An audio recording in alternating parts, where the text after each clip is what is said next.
Hello my fellow travelers, and welcome to my channel. We are almost coming to a close for the Natlan region. And I wanted to create a tier list for all 18 characters we've got during 5.0 to 5.8 Natlan.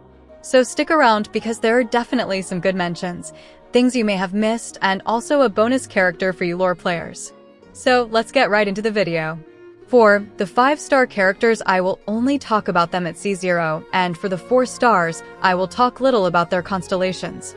I will rank them from worst to best, based on my opinion and usage in the Abyss and other endgame content.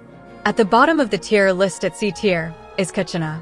She was a good starter character at the beginning of the Natlan region and the release of the Scroll artifact set. But with the release of other good new Natlan support characters, she got replaced quickly. She still has usefulness like exploring the mountain regions with her turbo twirly and climbing the annoying automaton configuration device. But there are other Natlan characters who also do it better, so she is at the bottom of C tier. Next C tier is Mizuki. She is another Sucrose copy with an addition of healing. She has good character design and story, but her combat side is still lacking. She does get better with constellations, but she will be added to the standard banner characters. This speaks a lot about her value as a combat character, but I wouldn't mind losing the 50-50 to her. She is good for swirl teams, and with release of nodkri, she just may have some usefulness. But she belongs at C tier based on my opinion. For B tier characters, I will start with Pyro Traveler. She or he gets better at C6 and is even being used by players to speedrun the Papilla at the recent Stygian Onslaught. They are F2P friendly, but obtaining all constellations means doing the main story quest, which for new players may take a while to obtain all constellations.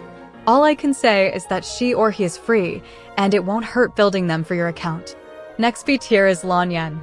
She is a good shield character, that is if her shield absorbs the right element. Her shield gets stronger at C2, and being a catalyst character and an MO, you may as well utilize Thrilling Tales and VV artifact set. Overall, she is a good shielder and easy to build. Another shielder at B tier is Dahlia. He is useful in freeze teams and good when using Skirk on Calamity of Eshu Sword. He doesn't have much hydro application, but he still has usefulness in freeze teams. He doesn't do much damage, but an overall good support character. Final B tier character is Aoife. Being another Anemo Catalyst user, he doesn't outperform other Anemo Catalyst users, but he's still a good character. His mobility during combat is quite useful for dodging opponents and even exploring.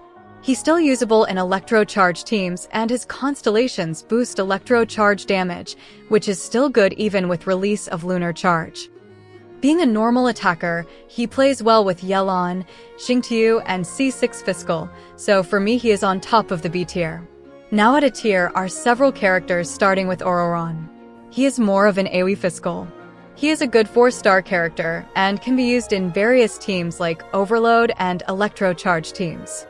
He is good Electro uptime and useful against Natlan enemies like the Papilla, Automaton Configuration Device, and Wayward Hermetic Spirit Speaker. He is one of the good 4 stars in Natlan and utilizes both Natlan sets based on your playstyle. He is also easy to build and play, that is why I placed him at A tier. Next A tier is Ian San. She was mentioned to be a 5-star, but Hoyo chose to make her a 4-star. She is a good attack buffer and gets better with her constellations. She doesn't buff more than Bennett, but at least you won't be restricted to a circle. She does have good teams, especially with Natlan characters who move a lot while in combat, thus increases their attack buff. She does well with Scroll set and still useful in the current meta. Another Electro unit is Anefa. She brought with her a new reaction Lunar Charge, which seems to be the meta in nodkri. She is also a good shielder, which is very useful in Lunar Charge and Electro Charge teams. She is a good support, and with future release of nodkri, she may be even more popular. Next A tier is Molani. She is a good vape DPS, and her team building is easy. As long as you use a good pyro application character, you will enjoy big vape damage numbers. For me, her playstyle is not that fun, especially with some enemies where her shark targets the wrong opponent. She does offer good exploration, which was good since she was the first 5-star released in Natlan. Up next is A tier is Kinich. He did bring back burning teams, and with bosses like Papilla who need a lot of elemental application to break its shield, he is very useful. He is still useful in Abyss and Stygian Onslaught, but I don't know if he still has a place in Nodkri. Up next in a tier, we have Chaska. She paved the way for futuristic gameplay with her flying gun playstyle. I didn't expect that from Genshin at first, but after I got to play her, I got to like her playstyle. With different party members of different PCH elements, she can deal different elemental damage. Even with non-invested characters, she still performs good damage. Her flexibility is her greatest strength. She even hovers high on enemies, which is good for dodging their attacks. She still has relevance in electro-charge teams, so I still expect her to be useful in Nodkri region and future metas. Last character in a tier is Verisa. She is easily one of the best DPS in the game and brought with her a good plunging set, which for us Xiao mains out there was a good boost. She does outperform Xiao in various plunge teams and does have other reaction-based teams unlike Xiao, who only focuses on an MO damage. Her dashing is great during exploration and also fits well in electro-charge teams.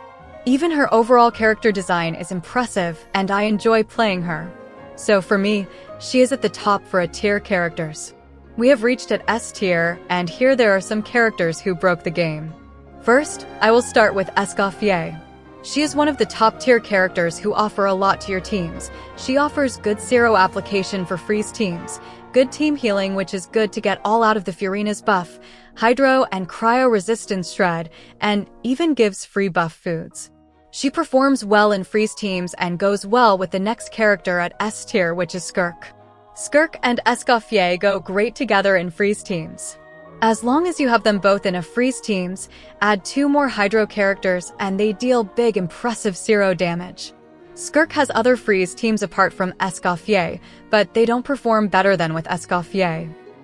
Skirk is also a character who doesn't rely on energy, so building her is relatively simple, but her playstyle is not easy, especially if you want to perform her best rotation. Skirk is still meta, and I await to see if she will get an upgrade with the release of Columvina in Nodkri.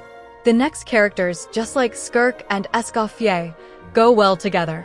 Those characters are Seatlolly, Xylanin, and Mavuka. With these 3, you have the best melt team in the whole game. For the speedrunners out there, this is their popular team.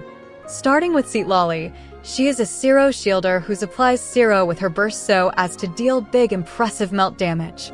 Apart from that, she offers Hydro and Pyro resistance shred.